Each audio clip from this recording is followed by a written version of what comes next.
Pozdrav i dobrodošli na podcast Znakovi pored puta, epizoda 18. Ja sam Ksenija Popović, pisac i performance coach, a danas ćemo govoriti o školovanju i obrazovanju.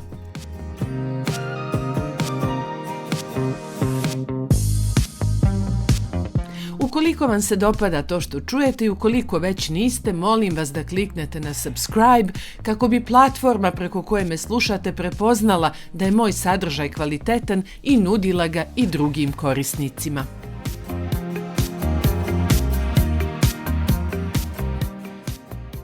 Još jednom pozdrav, evo primakli smo se famoznoj 20. epizodi, to sam ja sebi uvrtjela u glavu da je 20. epizoda velika prekretnica za ovaj podcast, zato što sam pročitala tu statistiku, mislim da sam je sigurno i pominjala u nekoj od prethodnih epizoda, da 90% podcasta koji se otpočnu na svjetskom nivou nikada ne dočekaju 4. epizodu, a od onih preostalih 10%, 90% njih nikada ne pređe 20. I onda, iako ja znam da ću preći 20. i da će ovaj podcast trajati i živjeti, imam u svojoj glavi to da moram preći 20. epizodu i kada je pređem sve će biti odlično, sigurno i ovaj podcast je zakucan. Današnja epizoda je zapravo skreće malo s puta u odnosu na ono što sam planirala za ovaj podcast, zato što sam planirala da govorim o nekim drugačijim temama, međutim, na ovo me podstakla reakcija, odnosno niz reakcija koje su slijedile nakon što sam objavila reel na Instagramu prije nekoliko dana u kojem sam citirala Alberta Einsteina, kojega su jednom prilikom, tako barem anegdota tvrdi, pitali koliko stopa staje u 1 milju i on je na to odgovorio da nema pojma i da mu ne pada na pamet da svoj mozak opterećuje informacijama koje mu nijesu korisne i koje može naći u bilo kojem priručniku. Teza koju sam ja tu iznijela i za koje apsolutno stojim je da upravo tu počiva jedan od ključnih problema ne samo našeg, već i uopšteno svjetskog obrazovnog sistema, čast izuzecima. U činjenici da djecu tretira kao magacine u koje treba strpati što više znanja, a ne uči ih vještinama koje se danas traže na tržištu rada. Također sam rekla da tržište rada danas ne vrijednuje na taj način znanje opšte prirode, zato što je ono lako dostupno svima nama jednim klikom na aparatu koji nosimo u našem džepu, odnosno na mobilnom telefonu. Dogodilo se međutim da su ljudi doživjeli moju poruku i protumačili je kao da ja zastupam da danas djeca ne treba da stiču znanje i da je znanje nepotrebno zato što ga svi imamo na mobilnom telefonu. To apsolutno nije bio smisao poruke koju sam ja željela da pošaljem, naprotiv. Međutim, pošto zaista čvrsto vjerujem da je rezultat svake komunikacije u tome kako nas je druga strana shvatila, koliko god da je naša namjera bila drugačija, ako je nas neko shvatio na taj način, to je rezultat koji smo postigli. Osjetila sam da ne mogu da zanemarim ove reakcije zato što ih je bilo puno. To je inače usud reelsa i kratkih video formi koje su danas aktuelne na društvenim mrežama i bez kojih je gotovo danas nemoguće biti konkurentni na društvenim mrežama, zato što te video forme traju pola minuta, minutu, ne valja duže od toga i vi za tih pola minute, minutu treba da kažete neke stvari koje su i duboke i važne i značajne, a nemate priliku i mogućnost da ih obrazložite kako treba. Ali to je onda pozitivna strana nečega kao što je podcast i zbog toga sam osjetila da je potrebno i korisno da danas iskoristim ovu platformu da objasnim što sam htjela da kažem i da objasnim zbog čega zaista vjerujem da je neophodna reforma školskih sistema ne samo na Balkanu, već i u mnogim zemljama zapada, u mnogim drugim zemljama širom svijeta, zato što obrazovanje koje daje škola više nije prikladno za ono što se traži na tržištu rada. Pa da prvo pojasnim i naglasim da apsolutno smatram i vjerujem da je znanje i sticanje znanja jedna od neophodnih životnih vještina.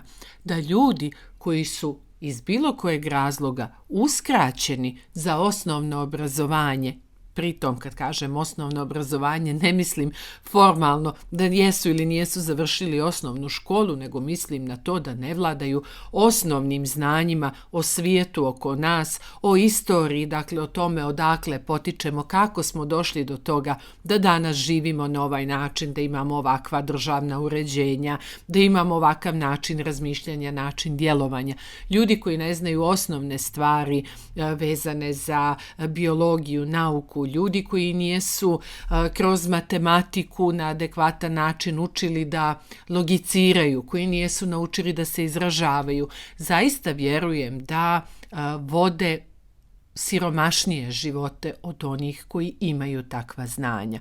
To ne znači da su oni manje vrijedni, to ne znači da su oni loši ljudi, ne znači ni da su glupi. Naprotiv, upoznala sam jako mnogo zaista hiperinteligentnih i sposobnih ljudi koji nemaju formalno obrazovanje. I svi mi imamo te priče o nekim bakama ili prabakama koje nijesu završile školu, ali su zato bile pametnije i znavenije od mnogih školovanih ljudi. Ne radi se o tome, ali jeste to jedan suženi način gledanja na život i činjenica je da znanje i obrazovanje pružaju veće, šire, ljepše, bolje vidike, veću dubinu razmišljanja i da prosto su pozitivni za razvoj našeg mozga, za naš status u društvu i za kvalitet cjelokupni našeg života. Tako da korisnost sticanja znanja je, što se mene tiče, potpuno neupitna. Moj je stav samo da to nije dovoljno. Zašto? Zato što djecu u školi ne uče osnovnim životnim vještinama koje su im potrebne za tržište rada. Očekuje se da škola treba djeci da da opšte znanje, a da praktično znanje treba da steknu kući. Problem je što većina roditelja nema te životne vještine i ti roditelji ne mogu da prenesu takvo znanje djeci ili ne umiju da im prenesu takvo znanje, ne umiju da budu dobri pedagozi i vrlo su često primjeri kako ne treba umjesto toga kako treba. Jer kada je Balkan u pitanju, da budemo iskreni, kako su naši roditelji odgajani, kako su generacije prije nas odgajane, pa i naše generacije, pričamo o sebi koji imam 45 godina, a ne čini mi se da je to mnogo drugačije ni sa mlađima.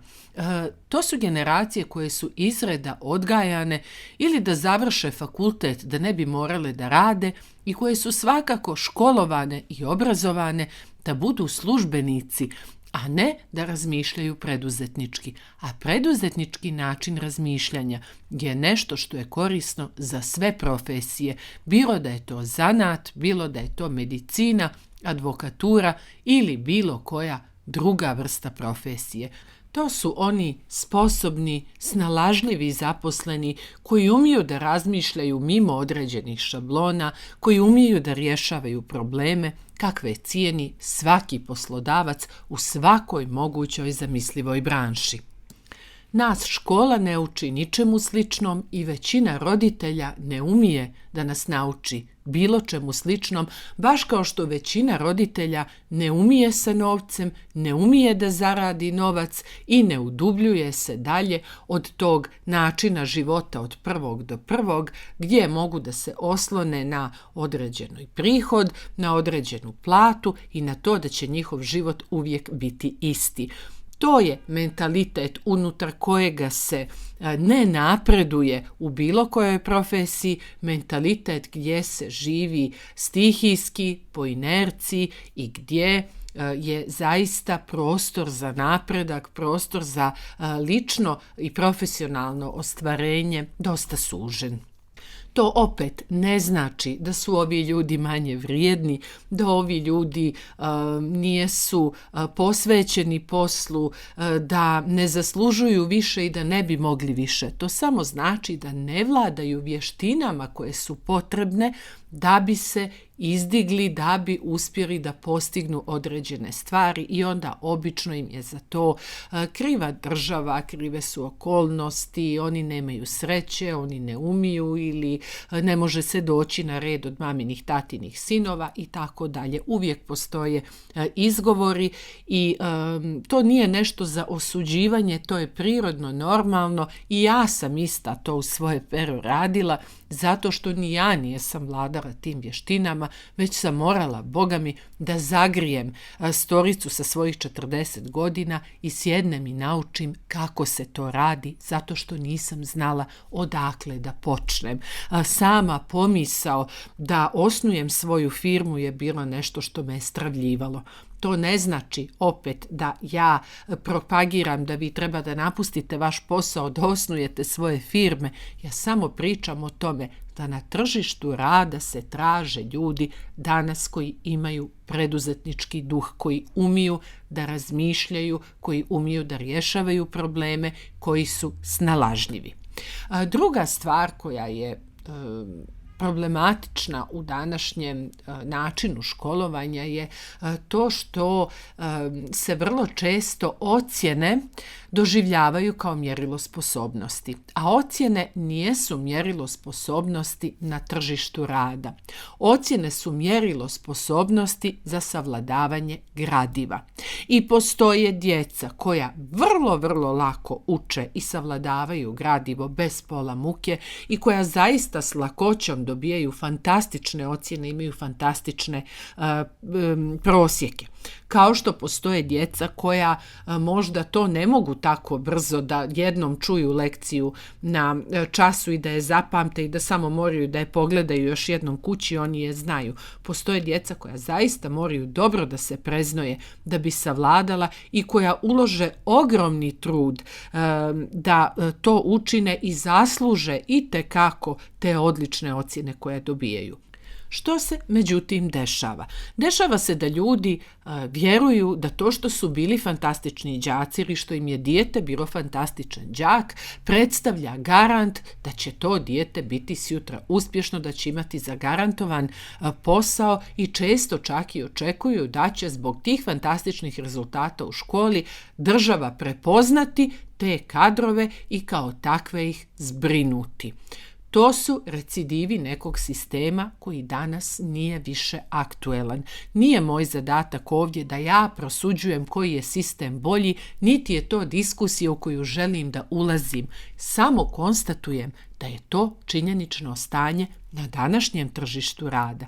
I zbog toga imamo jako često situaciju da imamo učenike generacije koji su godinama na birou i imamo bijes prema djeci koja su bila jako loši đaci, možda čak i ponavljači, a koja su uspjela da zarade veliki novac, koja su uspjela da se pokažu u poslu, u biznisu kao vrlo snalažljiva i koja su uspjela da postignu fantastične rezultate. Suočeni sa tom činjenicom, ljudi to tumače kao veliku nepravdu i tumače kao pokazatelj da je sistem truo. A moje mišljenje da u ovom slučaju nije truo sistem zapošljavanja, već je truo sistem školstva, odnosno nije dovoljan sistem školstva, zato što nije naučio tu djecu kako da, što smo rekli prije, rukovode novcem, kako da zarade novac, kako da registruju firmu, kako da razmišljaju, kako da rješavaju probleme i tako dalje. Što više, usudila bih se da kažem da nas današnji školski sistemi, ne samo na Balkanu, nego i u većini današnjega svijeta, uče kako da budemo neuspješni. Jer samo pogledajte koji su principi rada djece u školi. Ne sarađuj sa drugima. Tvoj posao je samo tvoj, ono što ti radiš je samo tvoje, nemoj ni slučajno da se konsultuješ sa drugarom, nemoj ni slučajno da gledaš od drugoga, moraš da radiš sam. Gledaj svoj test, svoj zadatak i to je to. Niko ne smije da ti pomaže. u stvarnom životu saradnja i pomaganje jedni drugima je ključni sastavni dio efikasnog razmišljanja, efikasnog rješavanja problema. I zato smatram da je neophodno da postoji balans između učenja samostalnog razmišljanja i učenja razmišljanja u grupi i saradnje u grupi. Još jedan veliki problem je to što nas uče da slušamo ex katedra, to što govori profesor, i da je to što profesor govori neupitna istina. Mi ne smijemo ništa da preispitujemo. I učenik koji se usuđuje da preispita i da kritički razmišlja, odmah je etiketiran, obilježen je kao problematičan, drčan, bezobrazan, nevaspitan i tome slično. Naravno da kada bi svaki učenik preispitivao sve što se izgovori na času, čas se ne bi mogao održati i da postoje egzaktne nauke gdje nema mnogo prostora za preispitivanje.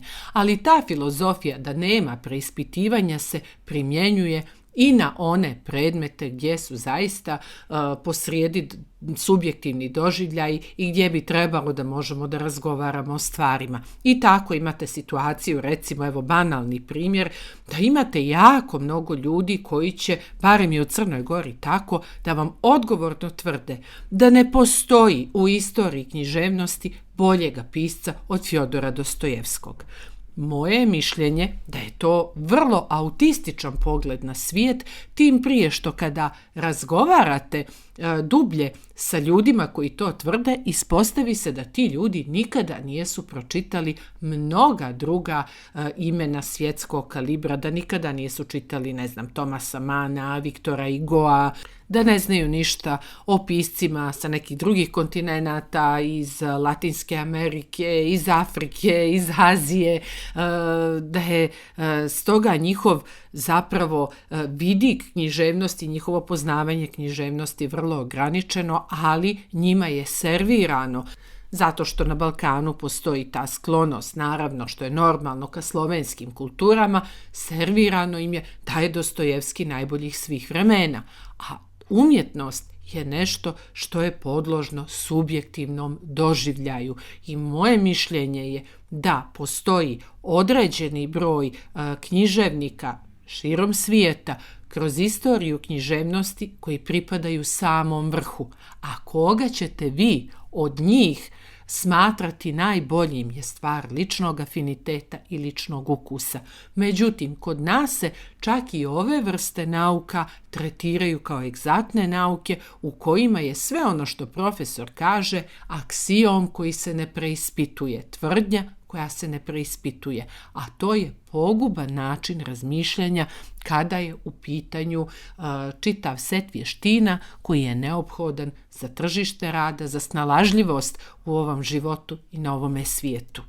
A kad sam već otvorila temu, da u zagradi kažem i to da je za mene lično najbolji pisac svih vremena američki pisac William Faulkner, a Faulkner je neko za koga sam apsolutno svjesna da nije ni prijemčiv, ni drag pisac većini ljudi, zato što je prosto eksperimentisao sa formom i pisao vrlo tešku literaturu koja nije svakome bliska, ali ja u njoj uživam, meni se sviđa, to je stvar mog ličnog afiniteta i to je velikan koji je za mene na prvom mjestu i zaista mi bude smiješno kada neko dođe i čak uvrijeđeno mi kaže onako odsječno da ja nemam pojma zato što je najbolji svih vremena Dostojevski i niko nikada ne može da mu se približi i ne može da se uporedi sa njim. Ma nemoj, molim te.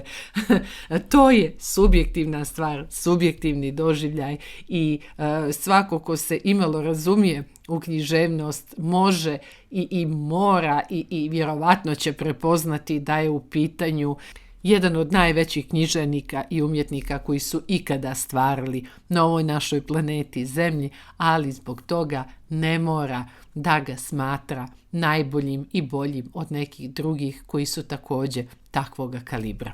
Ja zaista ne vidim zbog čega bi bio problem da se djeca na takav način uče, recimo književnosti i drugim humanističkim naukama. Još jedan princip koji izostaje u našem obrazovnom sistemu i ne samo u našem je, osim što nijesmo učeni da kritički razmišljamo, mi nijesmo učeni da smijemo da se usudimo, da pogriješimo.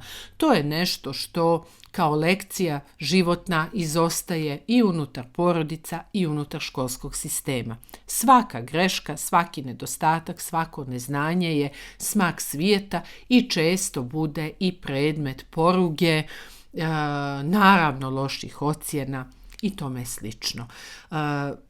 Razlika između uspješnih i neuspješnih ljudi nije u tome da uspješni ljudi nijesu griješili, već je u tome da su nakon svih svojih grešaka i padova ustali više puta od onih koji su odustali. Uvijek se rado sjetim priče Sare Blakely, koja je osnovala firmu po imenu Spanx. Ta firma proizvodi čarape ženske koje kada obučete čine da vam je stomak manji, onako stisnu sve ono što su viškovi i Sara je zaradila, ja mislim, milijarde, a ne milione. I Sara je učestvovala na jednom seminaru koji sam ja pohađala, koji se zove UPW, Unleash the Power Within, koji predaje Tony Robbins i koji mislim da se sada održava i live, još uvijek održavao se live zahvaljujući covidu i tako sam stekla priliku da ga pohađam. I Sara je govorila, bila je jedna od govornica na tom seminaru i pričala je o tome kako je nešto što joj je omogućilo da postigne uspjeh kakav je postigla, to što je njen otac imao taj kult greške. On je učio svoju djecu da treba da griješe i da je pozitivno da griješe. Meni je to tako bilo neobično kad sam čula kako to uči ih da je dobro da griješe. On je imao običaj da svakoga dana kada sjednu za sto, odnosno uveče, da on ih pita da čujem šta si pogriješio sve danas. I onda djeca, šta ste pogriješili, i onda djeca pričaju o tome šta nijesu radili dobro, pa kako su se onda ispravili, šta su učinili da bi na neki način ublažili efekat te svoje greške. I na taj način je ona naučena od malena da je u redu griješiti i da je važno šta ćemo uraditi nakon što napravimo tu grešku. I to je omogućilo da kada je krenula u biznis, kada je odlučila da osnuje ovu svoju firmu i kada je osmislila taj svoj proizvod, da bude neko ko će po principu pokušaja i greški, ponovnih pokušaja, neuspjeha, ponovnih pokušaja, da istraje. I istrajala je i od faze kada je stajala u tržnim centrima i u robnim kućama i nudila ljudima da probaju njen proizvod, došla je do toga da je njen proizvod prisutan u radnjama i imitiran širom svijeta i da je žena zaista jedan od najvećih preduzetnika na svijetu, pogotovo žena preduzetnika, odnosno preduzetnica na svijetu. I ona je baš govorila mnogo o tome koliko je važno da naučimo, da shvatimo, da ne samo da smijemo da griješimo, već moramo da griješimo ako želimo da uspijemo. A naravno da to nama teško pada ako se svaka greška kažnjava ili vikom roditelja ili, ne znam, pošalju vas u ćošak, pošalju vas u sobu, kazne vas na neki drugi način ili lošom ocjenom u školi. To sve nijesu dobre vještine za efikasnost, kao što rekoh, na tržištu rada.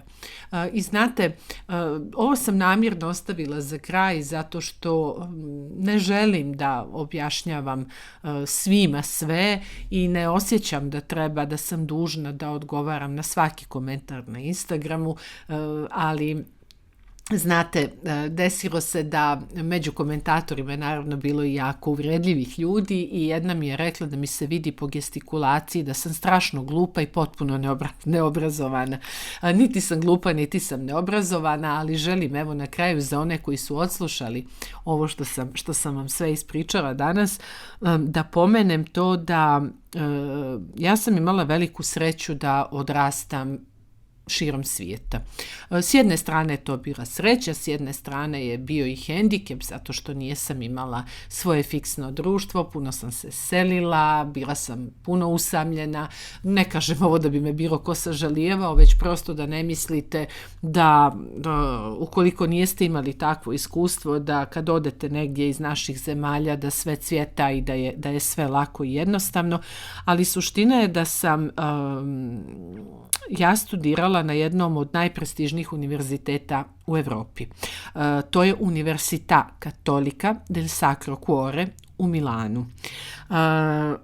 To nije jedan od onih univerziteta gdje vi platite neku veliku sumu i onda imate gotovo pa zagarantovanu diplomu ako se budete pojavljivali na predavanjima, već je zaista jedan vrlo, vrlo težak pravac studija i u Italiji, ja znam i širom Europe, zapada, kad kažete da ste završili katoliku, obično reakcija bude dubokog poštovanja. Na mom fakultetu stranih jezika i književnosti svake godine se, tada kada sam ja studirala, zaista ne znam kakve su danas statistike, upisivalo nekoliko hiljada ljudi i od tih nekoliko hiljada ljudi je do kraja prve godine preko 80% njih ili prelazilo na druge univerzitete ili odustajalo od studija. Također, od tih nekoliko hiljada ljudi, ogromna većina je upisivala smjer koji je bio usmjeren, fokusiran na to da od njih napravi prevodioce, a nas ukupno 4 je odabralo filološko-literarni smjer koji je bio namijenjen da proizvede, da tako kažem, profesore književnosti. Ja sam te studije na tom univerzitetu završila sa počastima univerziteta. Završila sam 2 fakulteta, engleski i španski jezik i književnost. Zašto vam ovo govorim?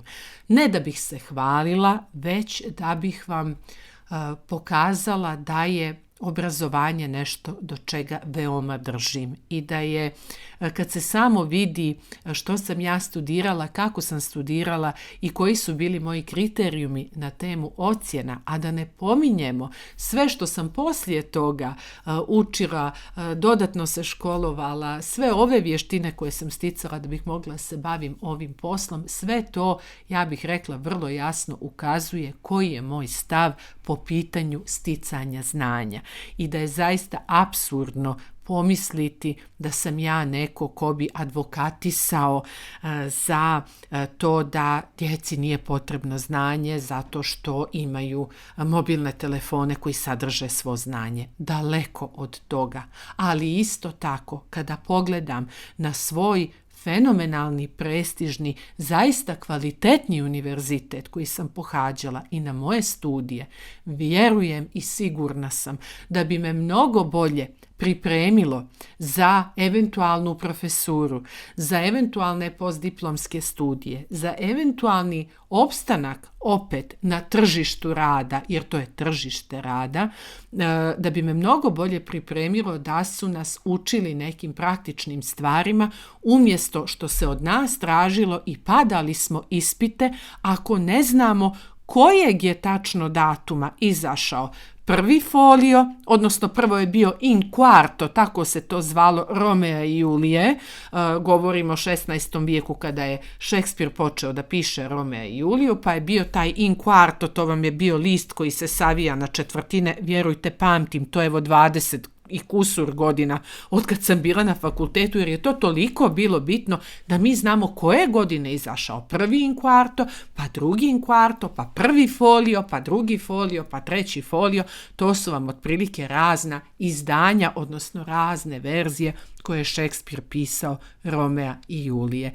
Ja ne znam zbog čega je to toliko bitno. Dan danas to ne razumijem. To su ta neka znanja koja, po mom mišljenju, nisu korisna, koja zaista možemo naći jednim klikom na tom telefonu koji svi mi nosimo u džepu i koji sadrži svo znanje ovoga svijeta, a mi ga koristimo da se svađamo s nepoznatim ljudima i da gledamo mačke i kučiće ili gole žene ili šta već gledamo, snimke iz zadruge Kardashiane i tome slično, ili da slušamo istu muziku nanovo i nanovo. Da me pogrešno ne razumijete, svako je slobodan da svoje vrijeme provodi kako god želi i svako je slobodan da se zabavlja na način koji njemu odgovara. Ne osuđujem niti propovijedam da je moj način dobar, niti vas zamaram time koji je moj način zabave.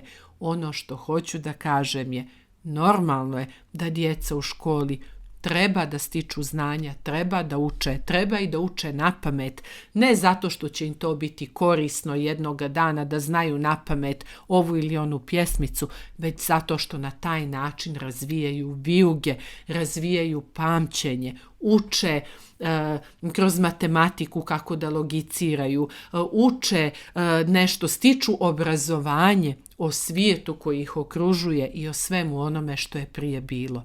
Moja teza je ta da to nije i ne može biti dovoljno i da je zaista krajnje vrijeme da u našim školama i u školama širom svijeta počnu djecu da uče praktičnim znanjima, da se ne oslanjaju na to da će ta znanja steći kući, jer nisu svi roditelji, naprotiv, nije većina roditelja stručna da ih tome nauči. Da su stručni, drugačije bi živjeli, imali bi drugačije karijere i drugačiji tog života, pa na kraju krajeva i drugačije financijske okolnosti. Tako da u zaključku, da, obrazovanje je izuzetno važno. Obrazovanje je ono što naš život čini bogatijim, ono što naš čini bogatijim.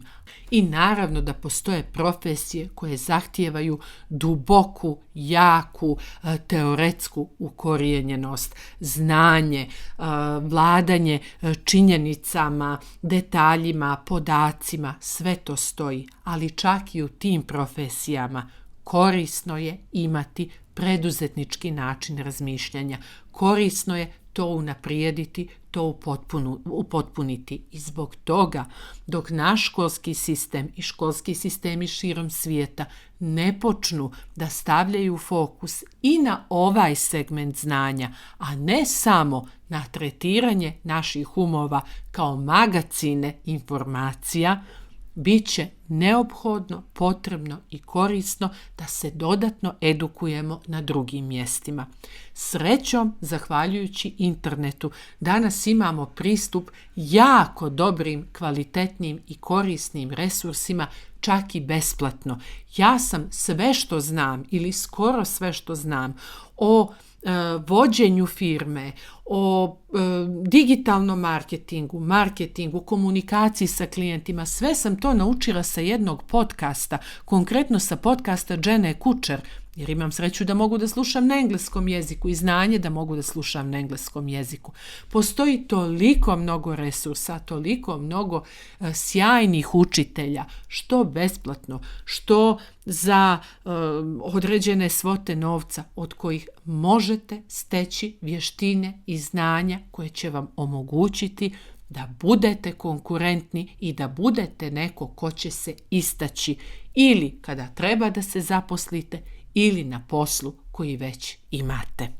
To je to što sam vam pripremila za danas. Hvala vam što ste me slušali. Ukoliko imate bilo kakva pitanja, sugestije, primjedbe, slobodno mi pišite na info@ksenijapopović.me ili imate kontakt formular na mom sajtu www.ksenijapopović.me. Još jednom hvala, do sljedećeg druženja i ne zaboravite, nebo nije granica. To znaju piloti i astronauti.